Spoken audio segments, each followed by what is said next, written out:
Due to recent YouTube updates, comments and likes have become more important than ever. I beg you to please consider doing exactly that. I read every comment that you write me and answer whenever possible and or need. I'm also open to suggestions for future content. My videos are created without the use of AI, so please support your fellow human content creator against clanker slop. Thank you.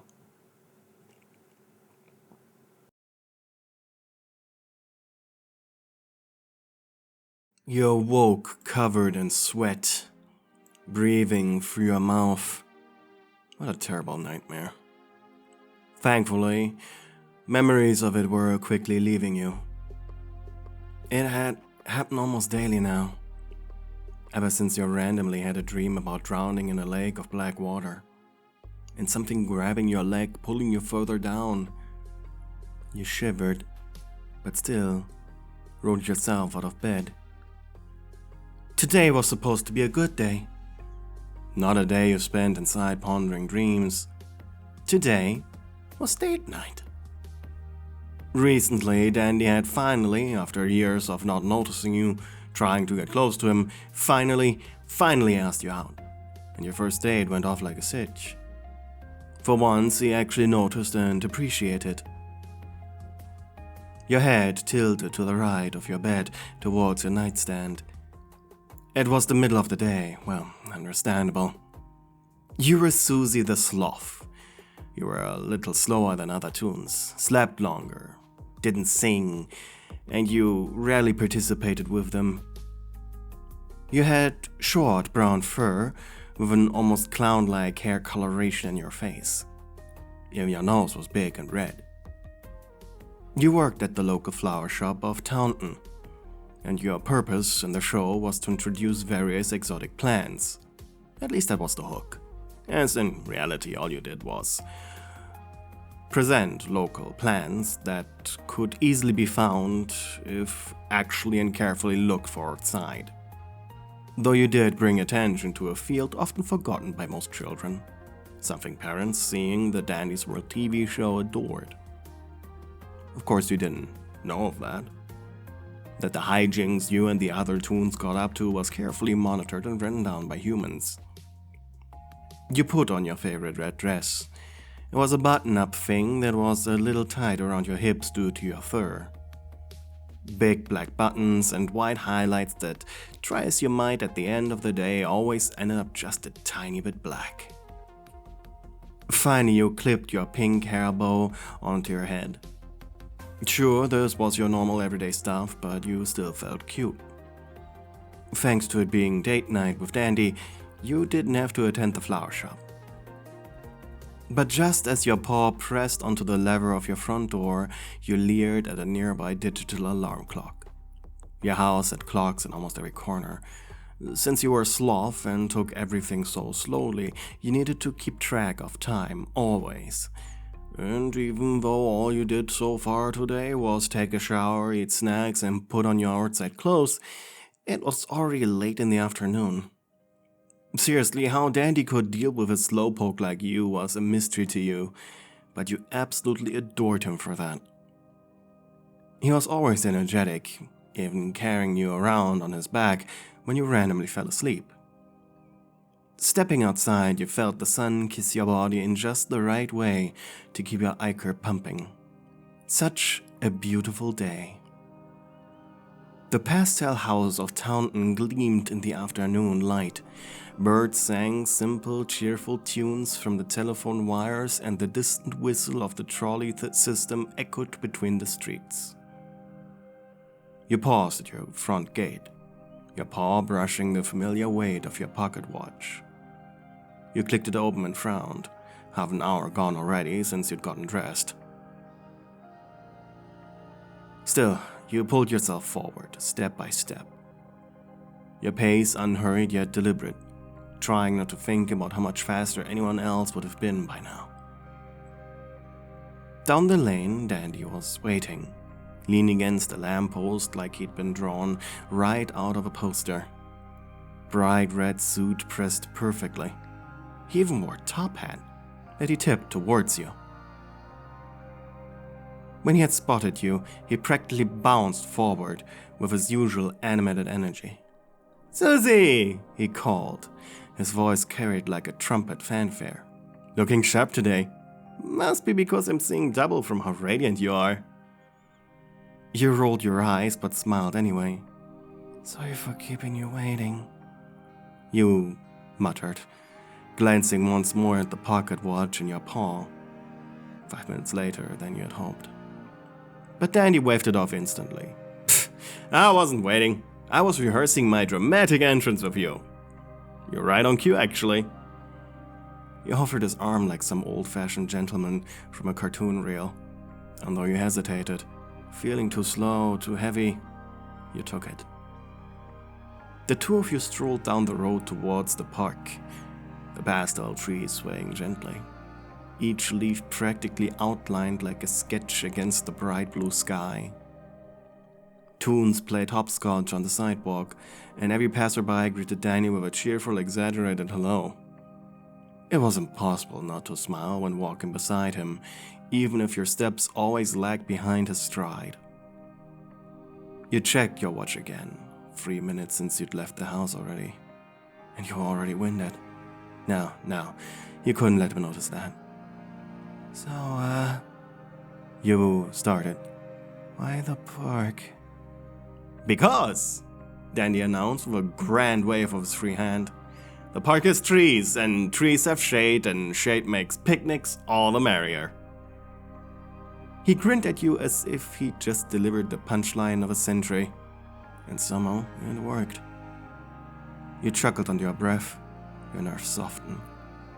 The path wound gently into the park. Laughter echoed from the swings, and ducks quacked in exaggerated cartoon honks from the pond. You smiled at them, but kept glancing down at your watch. Time was ticking, each second seemed louder than the last. Dandy noticed you fiddling with it. He tilted his head.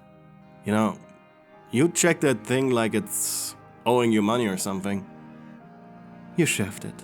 "Oh, it's nothing. It's just, I don't like being late." "Late? Late for what?" He twirled on his heel and walked towards facing you. "Susie, you're never late when you're with me. I'll slow down the whole world if I have to." He said it with a grin, but for a moment, it didn't feel like just a joke. Your chest tightened and you said nothing. Just slipped the watch back into your pocket and kept walking.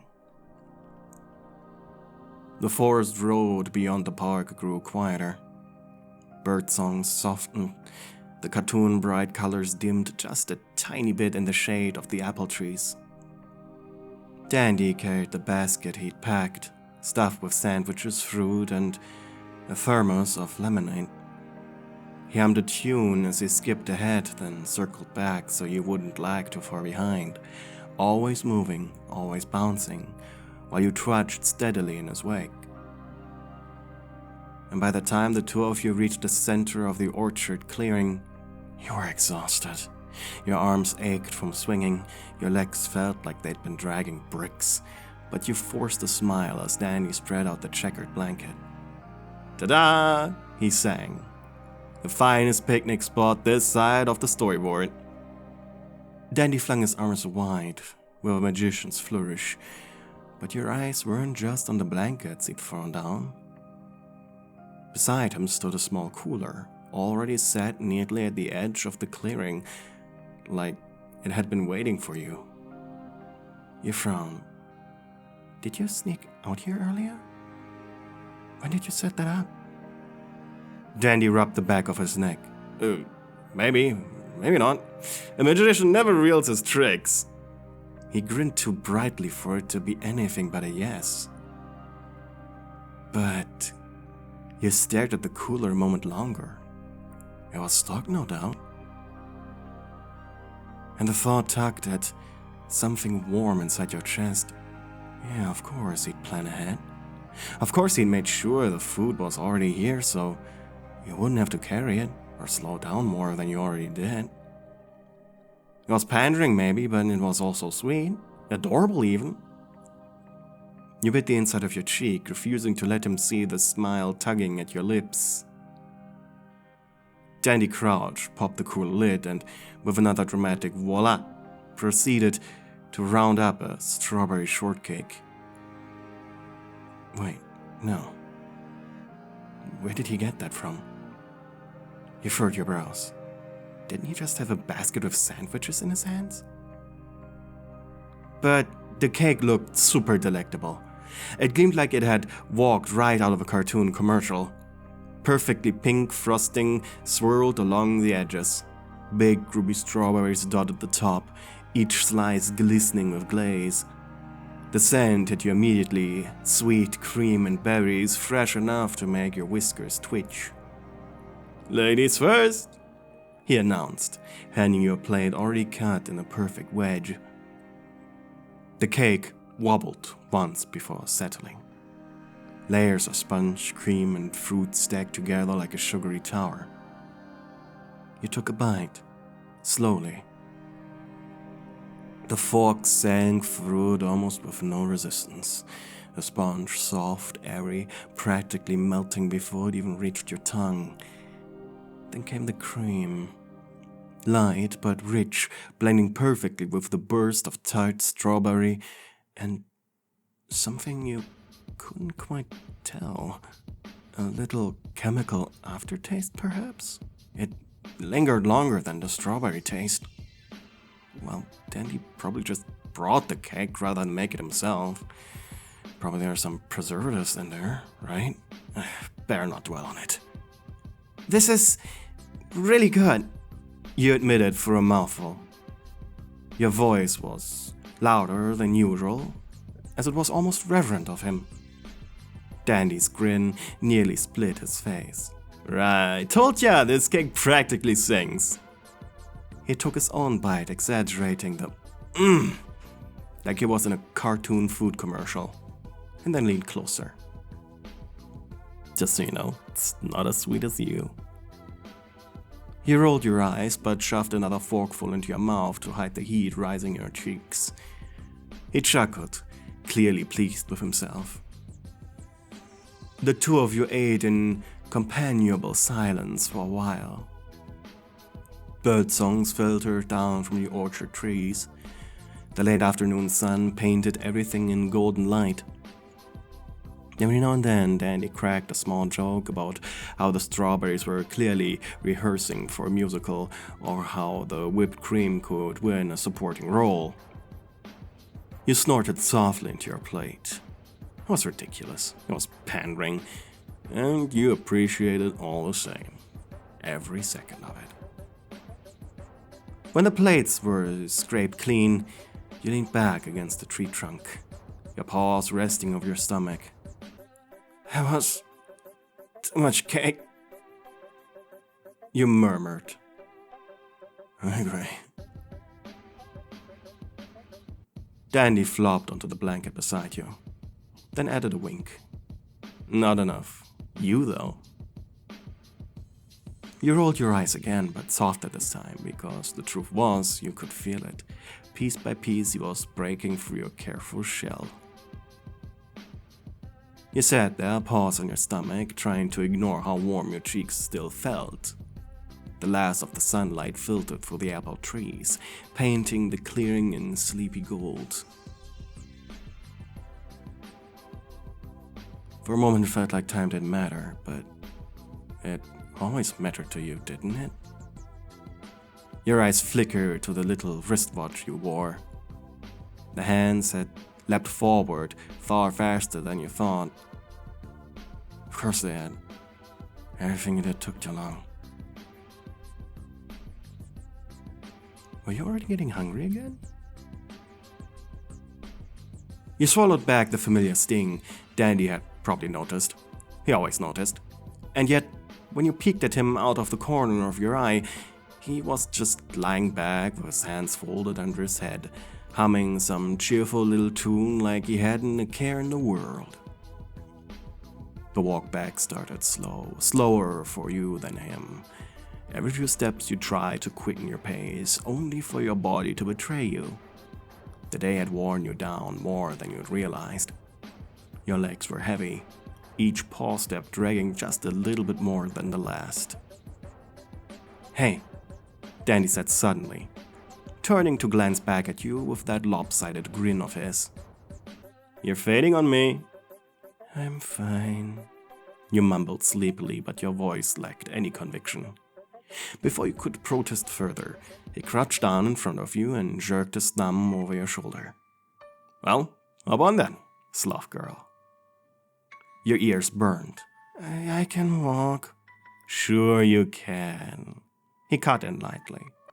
"But not fast enough to beat the sunset home, so come on. Piggyback Express, no tickets needed."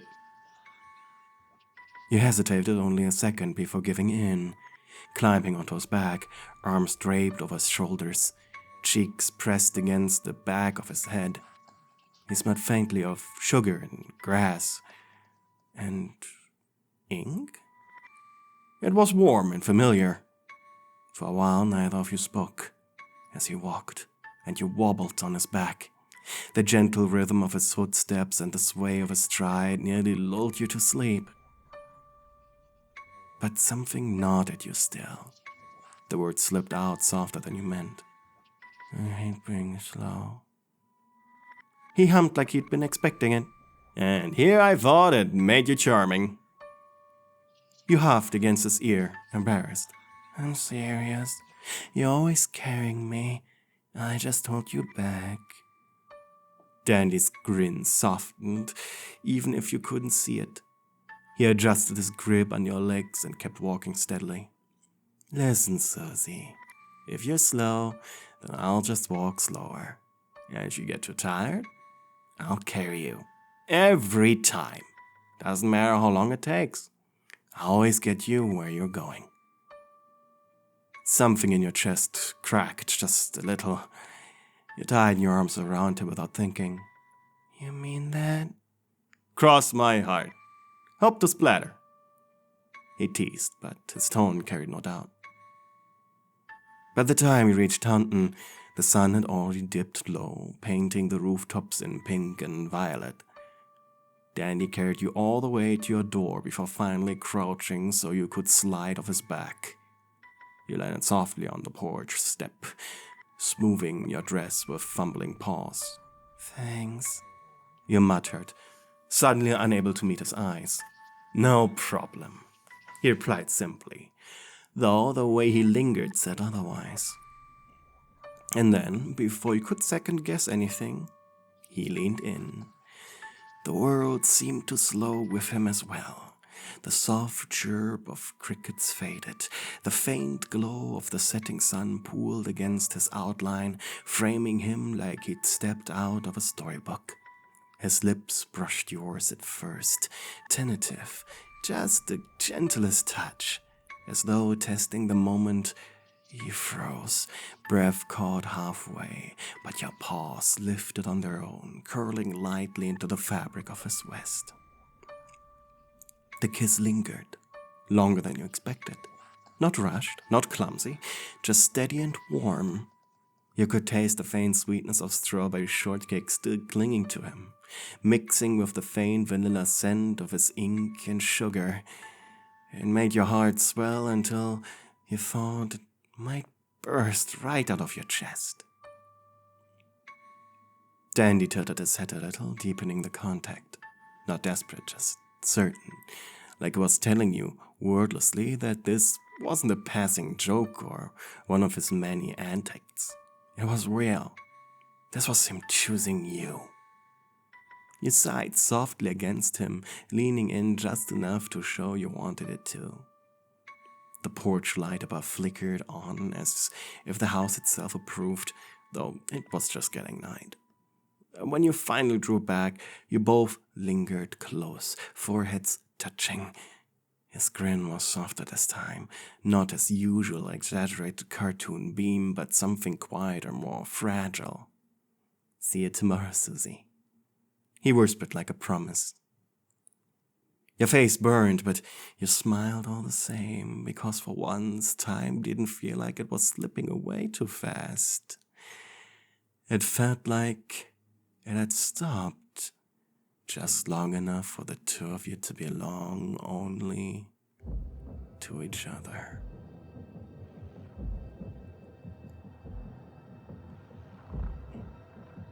Your claws dipped into the ichor-covered puppy. It tastes as metallic and chemical as it was sweet and savory, like strawberry shortcake. You had been starving for so long, and finally there was more tunes, more ichor for your stomach, more flesh to be devoured. The slimy meat slid down your throat, and you released a pleased hum as your monstrous form turned around. You heard something, someone, your red glowing eyes falling onto a terrified Astro. Your clown smile widened cartoonishly wide as you used your long arms to lift yourself up. It was just easier for locomotion to walk on your hands. Your nose flashed a bright red before you started your pursuit, and just as you got your teeth into the helpless moon tune, you awoke covered in sweat, breathing through your mouth.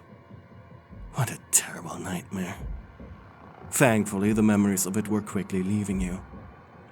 It had been happening almost daily now, ever since you randomly had a dream about drowning in a lake of black water, and something grabbing your leg, pulling you further down. You shivered, but still rolled yourself out of bed. Today was supposed to be a good day. Not a day you spent inside pondering dreams. Today was date night. Hey, you reached the end of the video. That makes you part of an exclusive club. Our secret password is Cheap Thrills. Put the secret message in your comment below to tell fellow members you watched the video until the very end. Lastly, before I say goodbye, I would normally shout out my channel members. However, due to losing monetization, I currently do not have access to both channel memberships as well as a list of previous channel members. Nevertheless, I'm eternally grateful to the channel members I used to have, and in the case memberships get reinstated, I hope I'll see you again. Thank you for watching.